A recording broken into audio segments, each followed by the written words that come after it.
Hola, este vídeo está dividido en dos partes: las teorías y conspiraciones contra el presidente Kennedy y su muerte. Existen varias teorías sobre el asesinato del presidente de los Estados Unidos, John F. Kennedy.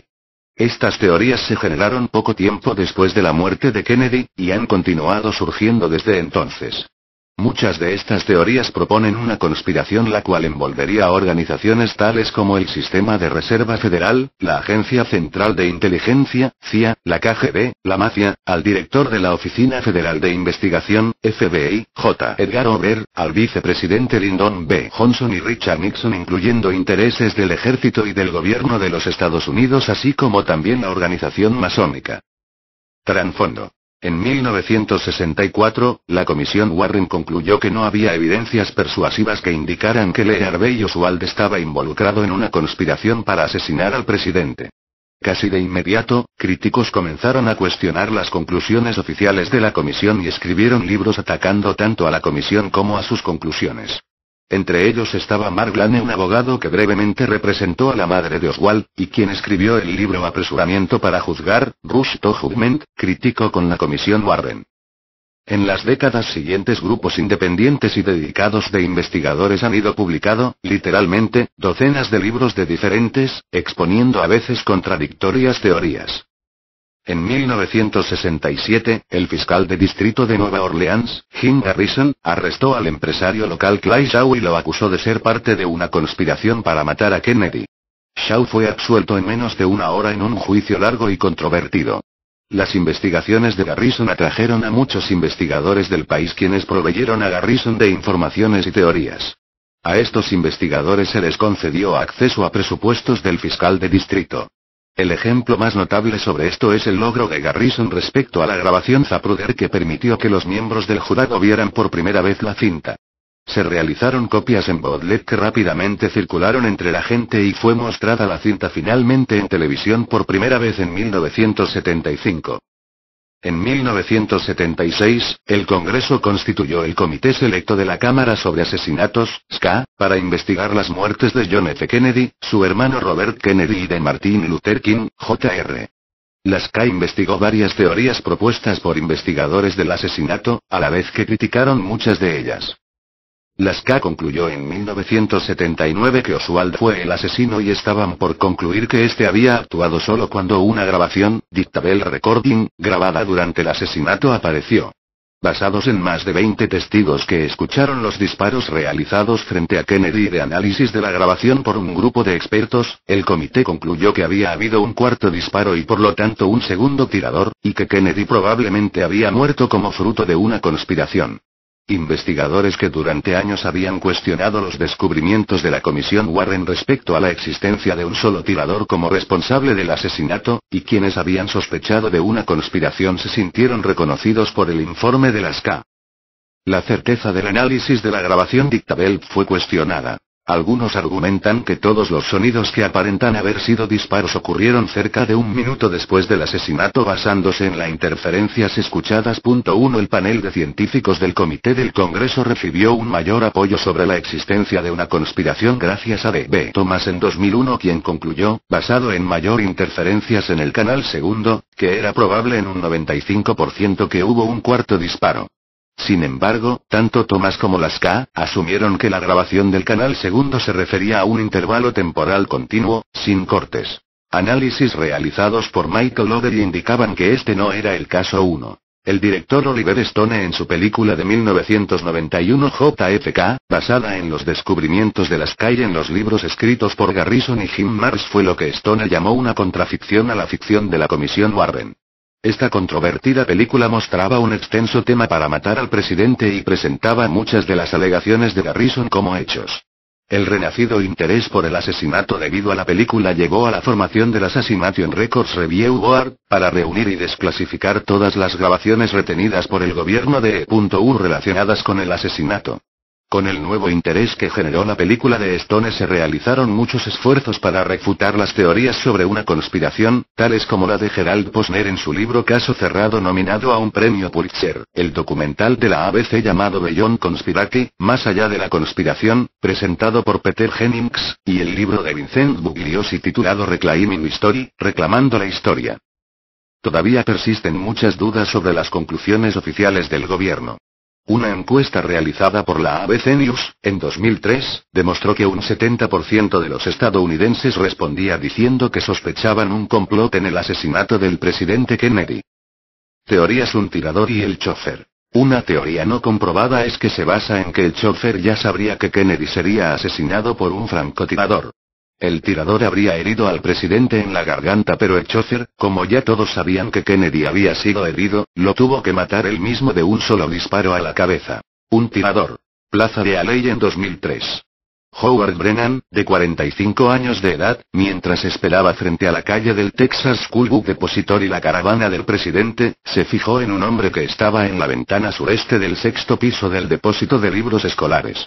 Justo antes de que pasara el automóvil del presidente, escuchó lo que en su momento pensó que era un tubo de escape de un auto o una explosión. Miró hacia arriba del edificio y vio a un hombre con un arma, apuntando y disparando por última vez. Pocos minutos después del asesinato, Brennan describió al hombre a la policía. Luego testificó que Lee Harvey Oswald, a quien vio en una línea de detenidos en la estación de policía la noche del asesinato, era el hombre que vio realizando el disparo 3. Bonnie Ray Williams y dos trabajadoras que se encontraban mirando la caravana desde las ventanas del quinto piso del depositorio escucharon 3 disparos provenientes del piso de arriba, y del techo del piso cayeron partículas de este en su cabeza. 4. El gobernador John Connally, su esposa y 2 agentes del servicio secreto, quienes se encontraban en la limusina presidencial, testificaron que los disparos provenían del Texas School Book Depository. 5.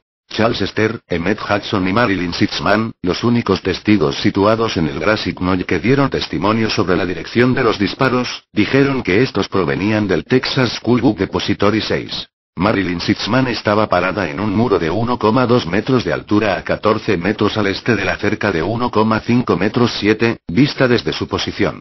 Ella declaró que no vio a ningún tirador detrás de la cerca. El sonido del rifle habría volado el muro. 8. Lee Bowers estaba operando una torre de control sobre los trenes, sobreviendo el estacionamiento al norte de la cerca y al oeste del Texas School Book Depository. Dijo que no había nadie allí detrás de la cerca en el momento de los disparos. 9. De los testigos de oídas, 99 creyeron que todos los disparos se produjeron desde un mismo lugar, y solo 5 creyeron que se produjeron de 2 lugares distintos. 10. La Comisión Warren y el Comité Selecto de la Cámara sobre Asesinatos concluyeron que los disparos que dieron muerte al presidente Kennedy e hirieron al gobernador Connally fueron hechos desde arriba y detrás de la limusina presidencial. 11. Al poco tiempo del asesinato, se encontró un rifle parcialmente escondido entre unas cajas del sexto piso del depository, y la funda improvisada de papeles que cubría el rifle fue encontrada cerca de la ventana desde la cual se efectuaron los disparos. Más de un tirador. Los descubrimientos de la Comisión Warren y la teoría de una sola bala están equivocados, según quienes apoyan la teoría de una conspiración. El rifle de Oswald, de acuerdo con los testimonios del FBI, frío solo después de disparar 3 balas en los 6 segundos que duró el asesinato. La Comisión Warren, mediante testimonios de oídas, determinó que solo 3 balas fueron disparadas. Una de las 3 balas no golpeó el vehículo. Una golpeó a Kennedy y pasó a través del gobernador John Connally, y el último disparo fue fatal para el presidente. Sin embargo, el gobernador Connally fue herido diversas veces, por lo que los disparos tuvieron que ser más de 3, lo que supone al menos un segundo tirador aparte de Oswald, lo que supone una conspiración. Por eso, al decirse que Oswald fue el único tirador, una de sus balas debió herir más de una vez al gobernador. Esta teoría se conoce como la bala mágica 13. Además, la trayectoria de la bala, que golpeó a Kennedy sobre el hombro derecho y pasó a través de su cuello, de acuerdo con la autopsia, debió haber cambiado un poco su curso y golpear el pecho y la muñeca de Connally. 13. Por ello, la conclusión de los escépticos es que hubo más de 3 disparos y en base a ello debió de haber más de un tirador. Maggie Connally estaba sentada en el auto presidencial al lado de su marido, el gobernador John Connally. En su libro From Love Field, Our Final Hours, la señora Connally decía fervientemente que su esposo fue herido por una bala diferente a las 2 que hirieron a Kennedy. 14. Roy Kellerman, un agente del servicio secreto, testificó que, ahora, en los segundos que acaban de pasar, una serie de fragmentos entraron al auto. Kellerman dijo que vio un agujero de 5 pulgadas de diámetro en la parte de atrás derecha de la cabeza del presidente. 15. Testigos. 35 testigos de la comisión Warren que presenciaron el asesinato pensaron que se habían producido disparos frente al presidente desde el área de la Grassic Knoll o la Triple Underpass, mientras que 56 testigos de la comisión pensaron que hubo disparos desde el depository, o por lo menos desde esa dirección, detrás del presidente, y 5 testigos de oídas pensaron que los disparos provinieron de dos partes distintas. 16. Más de un Oswald. Muy pronto aparecieron argumentos que señalaban que Oswald fue personificado por un señuelo político. La obra del profesor Richard H. Popkin, publicada en 1966, de Second Oswald, estableció el mejor escenario para que se personificara al supuesto asesino. La mayor parte de estaba basado en testimonios oculares, pero Popkin tenía un testigo estrella en la persona del director de la Oficina Federal de Investigación, FBI, J. Edgar Hoover, quien escribió un memorándum antes del asesinato, en el que advertía que un impostor estaba usando los datos personales de Oswald. 17. Recientemente, el trabajo de John Armstrong ha supuestamente identificado al Oswald falso como parte de un experimento de MKUltra que originalmente no tendría relación con el asesinato. Teorías sobre el asesinato. Cabe destacar que según algunos las siguientes personas y grupos pudieron haber estado actuando en conjunto, por ello estas diferentes teorías no deben verse como excluyentes. Este artículo no hace afirmaciones sobre la validez de las siguientes teorías. Más bien señala algunas de las teorías más conocidas en cuanto al asesinato de John F. Kennedy. El vicepresidente en aquel momento, Lyndon B. Johnson, se convirtió en presidente como resultado del asesinato. Como muchos vicepresidentes de los Estados Unidos, la elección de Kennedy de tener como compañero en la carrera presidencial a Johnson era un intento de proveer un balance regional a la apuesta del Partido Demócrata. Sin embargo, corría el rumor de que Kennedy estaba considerando despedir a LBJ como vicepresidente para las elecciones de 1964. Richard Nixon, que se encontraba en Dallas el 20 de noviembre de 1963 hasta horas antes de la llegada de Kennedy, fue citado en un periódico de Dallas el 22 de noviembre diciendo que él creía que Kennedy dejaría a Johnson para la candidatura demócrata de 1964 debido a que Johnson estaba envuelto en varios escándalos políticos de alto nivel, ver Bobby Baker y Billy Solestes. Cita requerida. Sin embargo, Jackie Kennedy negó que su esposo fuese a dejar a LBJ para las elecciones de 1964, 21. En el momento de la muerte de Kennedy, Johnson estaba sujeto a 4 importantes investigaciones criminales. Una por violación de contratos gubernamentales, otra por prevaricación, otra por lavado de dinero y una por soborno. 22. Todas estas investigaciones fueron terminadas cuando ascendió a la presidencia. Cita requerida. Johnson estaba relacionado, tanto profesionalmente como personalmente, con un asesino convicto, Malcolm Wallace, Mac, quien estaba relacionado con el asesinato de JFK, tanto por testimonio como por evidencia forense, incluyendo huellas dactilares. Sin embargo, ambas evidencias son todavía discutidas. 23. Wallace, que estaba estudiando en la Universidad de Columbia en la década de 1940, mientras enseñaba en la Universidad de Long Island, en la Universidad de Texas en Austin y en la Universidad de Carolina del Norte, conoció a Johnson a través de un conocido común, Edward Clark, y aceptó un trabajo en el Departamento de Agricultura de los Estados Unidos en octubre de 1950. Wallace inició una relación sentimental con la hermana de LBJ, Josefa, quien a su vez estaba con John Kinzer, dueño de un campo de golf. Se dice que Kinzer trató de chantajear a Johnson a través de su conexión con Josefa. Este hecho está discutido. El 22 de octubre de 1951, Wallace mató a Kinzer de un disparo en la tienda de regalos del club de golf y logró escapar en un vehículo. Un testigo ocular del disparo tomó nota de la patente de Wallace, quien fue arrestado y acusado de homicidio. Wallace fue soltado bajo fianza después de que Edward Clark arreglara, con unos amigos que apoyaban financieramente a LBJ, Ruby y Bill Carroll, pagaran la fianza. El abogado personal de LBJ, John Coffer, se encargó de defender a Wallace en su juicio, que comenzó en febrero de 1952. El jurado declaró a Wallace culpable de asesinato con malicia y 11 de los miembros del jurado querían la pena capital. El juez Charles Obetz cambió la sentencia y decretó una sentencia suspendida de 5 años de presidio. Wallace salió inmediatamente libre y después otras muertes se vincularon con él, especialmente unas relacionadas con el fraude de Billy Solestes.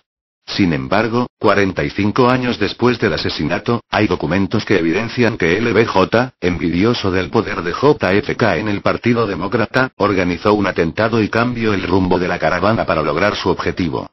Según Nico Olarte, ¿cómo se explica que Oswald conociera el cambio de rumbo si todavía no se había hecho público en Dallas? Evidentemente, Oswald sabía de fuentes de la CIA el cambio de ruta. Y Lyndon Johnson